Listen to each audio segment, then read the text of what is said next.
This is the best moments of the BBQ Central Show in 10 minutes or less. Ever wish you could re-listen to your favorite interview or segment? Do you enjoy hearing older shows for the first time in years? Then the best moments of the BBQ Central Show in 10 minutes or less is just what you need. Thanks for listening and enjoy the show. Hello, everyone, and welcome to this edition of the best moments of the BBQ Central Show in 10 minutes or less. Today's show is a doubleheader pulled from September 27th back in 2016. Rod Gray from Pellet Envy is in, and he and Greg are going to catch up on just how you go about getting your barbecue team sponsored. It's a lot of great information, so let's jump right into it. Here is Rod Gray and Greg Rempe from September 27th, 2016. All right, we're talking with Rod Gray about sponsorship or how to get sponsorship if you're a barbecue competition team. Look, we all know it's expensive, but how do you go about getting sponsorships and then keeping it? Probably more key than getting it originally, keeping it, of course. So, Rod, let's go ahead and continue. And here's the question, right? Is there a potential moral struggle a team might need to face? For instance, let's say XYZ meat purveyor likes your potential or sees that you get out in front of a lot of different places across the country and wants to supply you with their meat. The problem is it's nothing you have ever thought about using. On top of that, the meat doesn't seem to score well at all for the folks that might have used it in the past. And now you're in this like unique vacillating position. Do you take the meat because it's free and now you have other money to allot around the area when you wouldn't do that if the offer wasn't there? Or because that's what you were hoping for, you take the sponsorship of the meat and hope you can fashion some kind of award-winning barbecue out of it, but you kind of don't believe in it either. So how do you go about that? I mean, it's got to be a struggle, right? Well, it is. Again, everybody wants to be sponsored, so you see a deal like that and you feel compelled to take it, but I can only answer for me, and my answer is no, I'm not doing that deal. And the reason I'm not doing it is if I can't look you in the eye and tell you that I use it and I love it, then I don't really stand behind it and I shouldn't be promoting it. And I'm sorry, folks, if you think you can pull that off, you might be able to fool some of the people, but people will see right through that. I mean, I've heard stories about guys getting meat deals and not using that brand of product. So if I've heard it, other people have heard it, and in the end, it doesn't do you any good, and it doesn't do that marketing partner any good. So my advice is as badly as you want to associate with somebody, it's not the deal for you. All sponsorships, not good sponsorships. Okay, so you land a sponsor or two or whatever you're hoping for, and now you're in the midst of a partnership relationship. So what do you do to kind of keep that relationship going, cultivate it so you can grow from one year to the next? Well, the answers are really basic and simple, and they're going to sound very simple, but they're so important. The number one is you communicate. You communicate with your marketing partnership. Tell them where you're going. Tell them what you're doing. Tell them why you laid out a weekend if they were expecting you to be somewhere. Tell them how you're providing services to them. Provide feedback. If it's when I got started with Grease Lightning, for example, every time I finished an event, I sat down at the computer and I wrote out a little one page. Really, it wasn't even a page, but I wrote out a little short summary of where I was, how I finished, which they didn't care how I finished, what the estimated attendance was, how many miles I drove there, the positives, the negatives, and what I would do if I went back. So it'd be things like I asked for a high-profile spot when I arrived. They didn't give me a high-profile spot. Next year, I'll be more. If I go back, I'll be more thorough in asking to be somewhere where the crowds can see my trailer easily, for example. It really is as simple as that, but you have to put that time in. It may take you 10 minutes a week to do that, but that's the kind of stuff that'll get you renewed and get you more money. So providing feedback to them is super important. Also, Greg, you want to say something? Go ahead. I was just going to say, do you think by and large, if a company is going to partner with you, they aren't really worried? I mean, certainly everybody wants to finish as well as they can, but are they more interested in the marketing aspect in the position that you're at wherever you are across the country? they're more interested in what you can do for their product than they are in how you finish. Now, granted, finishing well means the opportunity to speak to the media when the Sure. event's over, Right. or get pictures with their logo in the picture that might make the newspaper or make social media or whatever. But ultimately, it's about promoting their brand more than it is about winning the barbecue contest. Okay. Okay, so provide that feedback, open line of communications. Here's something that sounds so simple, but it's so important. Give more than you promise. And I'll give you an example of it. This is very simple. But when we create a proposal, we like to say that we will represent a company at 20 events per year, knowing full well that I'm going to cook probably 30 events, plus teach some classes, plus some special engagements. So then at the end of the year, when I do a summary of what we did for the company over the course of the year, traveled X number of miles, we stood in front of this number of people at all these events combined, we generated this number of estimated impressions, and we represented them at, I'm going to say 32 events. They were expecting 20, we gave them 32. They feel good about that. They feel like they got not only their money's worth, but maybe they got a great deal, and maybe they could pry loose a few more dollars for next year. Those are the kind of small things that make such a big difference. Big difference. Have you ever thought, or have you ever proposed a multi-year contract from somebody like right out of the gate? Or would you have to be well established in being a successful marketing partner in order to bring that to a prospective marketing partner's table? I've tried it a few times and I've never been successful with it personally. If you can pull that off, good for you, and it's a great way to go. But they want to actually see your performance over the course of a season before they renew you. Sometimes you're having a really good year in terms of what you're doing for them. Sometimes you'll get an early nod, say, August or September, they'll say, you know what, I know we're going to renew you for next year. So you can relax a little bit in terms of worrying about whether or not you're going to renew. But for the most part, it starts about October, and they start working on their budgets and trying to figure out how they can afford you for next year, and if they want to do something with you or not. Which by the way, that's the golden rule. When you get paid, that's when the work begins. So many teams, they get whatever they're going to get, whether it's cash or whether it's product, and as soon as they get it, they think they can coast. They think they've been paid and they can coast. They can, but then they often wonder why they never get renewed. Not only are we successful at garnering the marketing partnerships, but we're very successful at getting renewed at it. So in a real life scenario, Rod, if you can remember in 2009, 2010, you were runner-up Team of the Year in KCBS as well, for the folks that don't remember that. What kind of an expense outlay, holding all the sponsorship and stuff, just raw number expense ballpark, did Pellet Envy have that year? 09 is the year you want to talk about? Either 09, 010. I mean, you were running like crazy those 2 years.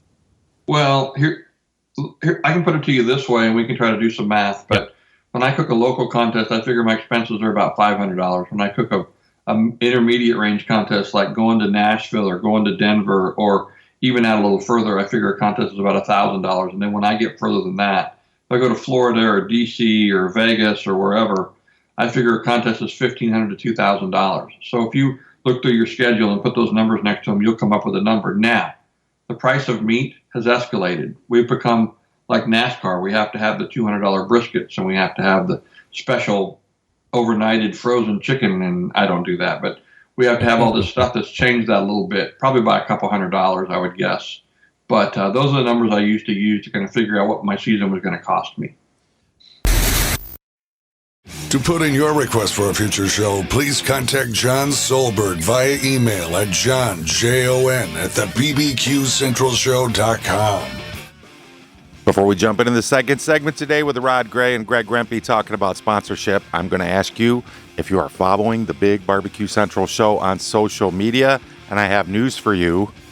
You can follow the Barbecue Central Show at BBQ Central Show on Instagram, Twitter, and now TikTok. If you are a TikToker, head on over to at BBQ Central Show and give them a follow. Also, it is /BBQ Central Show on the Facebooks. I hear the Facebook is going to be a big thing. Check it out. Let's jump into the second segment today and get some more sponsorship knowledge from Pitmaster Rod Gray. Here we go. But those are the numbers I used to use to kind of figure out what my season was going to cost me. Has the specialty stuff become so, I don't want to say commonplace now, but where you didn't have it back then in 09, 010, by and large, it was easier to just get cash, where now, because there's a lot of specialty stuff, you'll take the product in lieu of cash to offset the cash you'd be laying out, not to be too redundant. It's not a bad way to go. It could save you several $1,000s, but not cost that company so much money. There are some, if you could garner a deal with one of these high-end brisket companies and figure out what it costs you in brisket a year, that might be a decent sponsorship in and of itself. I don't like the idea of just product because, again, you got to have the money to enter the contest. You got to have the money to get there and get home. But you've got to start somewhere. And if it knocks a big chunk off of your expense, it's probably not a bad way to go. Not a bad way to get your foot in the door. Not a bad way to show them what you can do for them. I totally agree. Do you think human nature-wise, and I'm certainly not going to paint with a broad stroke here over pitmasters across the country, because I think there's obviously some very sharp ones. There's probably some that are in the middle, and there's probably some on the low end there. Do you think it's still innately uncomfortable for people to draft a proposal, sit down, and ask for people's money? Yeah, it is. It was for me. You want to be self-sufficient, but if you want to be full-time in barbecue, or even if you don't want to be full-time, barbecue is expensive, and if you can find a way to offset some of that, then it's worth a shot. It's worth a shot. But it's more work than most people are willing to admit to themselves, and it's more work than a lot of people are willing to do, to be honest with you. And it does. It takes some fun away. You can't fall down in the fire drunk on Friday night anymore because there's social media. By the way, social media is very important to the company these days. So if you submit to be a marketing partner with somebody, they go on your Facebook page and see a bunch of pictures of you being a dumbass, your odds aren't very good. If your team name is Ribs for Her Pleasure or Meat Insider, the odds of you being sponsored or partnering with a company are not going to be very good. One of my major sponsors, I was just there visiting, and that conversation came up. And they have people all the time that send them a note, say, how do we get involved? And they tell them their team names. And they're like, there's no way I'm getting involved with a team name like that. I mean, you have to start from ground zero and shape your whole team in a way that you can promote it with a straight face and companies want to associate with you. So there's really a lot involved, truthfully, in garnering a successful marketing partnership. So for as much as we want to make competition barbecue, it's all good times, it's all having fun, all this stuff. If you're going to go in and start wanting to get money and be corporate guy, you're going to have to be corporate guy all the way around. Yeah, you are. Sorry. You're just going to have, and so if you want to do it for fun, that's great. But if you want to get some money out of it, you're going to have to, it becomes work. It becomes a business, honestly. And some guys do this to take their minds off of business, and I think that's great. But other guys are in this business, and I'm one of those guys in the business. So when you started, when it wasn't the business, and now it is the business, when were you having more fun? It was more fun when it wasn't the business. I won't lie to you. Now we have to dot our I's and cross our T's. We have to do the right things. We have to think about someone could drop by at any time. We have to every time I make a Facebook post, Greg, before I hit the send button, I have to decide, if one of my sponsors found this, even on my personal page, how would it look to them? And so you won't find me doing too many completely outlandish things in social media, because that stuff never goes away. It never leaves. Someone could look that up and find you and say, I don't want to associate with this guy. Look at this. So it's an important step, and it makes things a little less fun. But you know what? I've decided what I want to do for a living. Maybe this could be the last question before we tie it up, because we are talking about social media.